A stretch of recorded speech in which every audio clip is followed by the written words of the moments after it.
একটু খেয়াল করে দেখেন। গাড়ি আছে, এরকম একটা গাড়ি আছে, আমার একটা মোটরসাইকেলও আছে, কিন্তু তোমার দেখাবো না। আপন, এই তুই এসব কি করছিস? আয়নার সঙ্গে কথা বলছিস? আমার মোবাইল আর তোর আম্মুর মোবাইল সে সকাল থেকে খুঁজে পাচ্ছি না। সেই মোবাইল দুটো কোথায়? আমি তো মোবাইল ফুকরি দিয়ে দিয়েছি। কি? তুমি কি করছো আব্বু? কি হয়েছে? দেখছো না আমি কাজ করছি? যাও এখান থেকে, যাও। যাই আমি লুকিয়ে লুকিয়ে গেম খেলে দেখি। ওই যে ওই ঘরের মধ্যে নিবি, ঘরের মধ্যে নিবি। মারো মারো মারো, ওই যে এই তোর কই না আমি যখন ফোন টেপবো আমার ফোনে ওকে দিয়ে দেখবি না? যা এখান থেকে।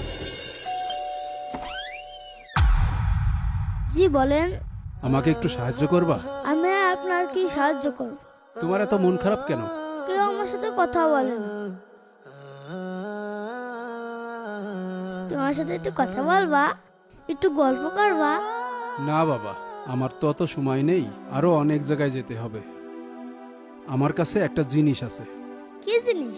যে জিনিসটা সব সময় তোমার সাথে কথা বলবে। আমি এখনই ওই জিনিসটা তোমাকে দেব, কিন্তু একটা শর্তে। কি শর্ত? তোমার বাড়িতে কি মোবাইল আছে? আছে। মোবাইলগুলো নিয়ে আসো, তাহলেই আমি তোমাকে ওই জিনিসটা দেব। এই নেন। এই নাও, তুমি এর সাথে যখনই কথা বলবা তখনই ও তোমার সাথে কথা বলবে। আচ্ছা থাকো তালি, হ্যাঁ? ফকিরি দিয়ে দিয়েছিস? তোর মাথা ঠিক আছে? একটু আগে দেখলাম যে আয়নার সঙ্গে কথা বলছিস, আবার বলছিস তোর আম্মুর ফোন আমার ফোন ফকিরি দিয়ে দিয়েছিস। আব্বু তোমরা তো কেউ আমার সাথে কথা বলো না, এই জন্য আমি ফকিরকে মোবাইল দিয়ে এই আয়না নিয়েছি। তোমরা কেউ কথা না বলেও আমার আয়না সাথে কথা বলে। বন্ধুরা, এই ছোট্ট ছেলেটি আমাদের এত সুন্দর শিক্ষা দিল।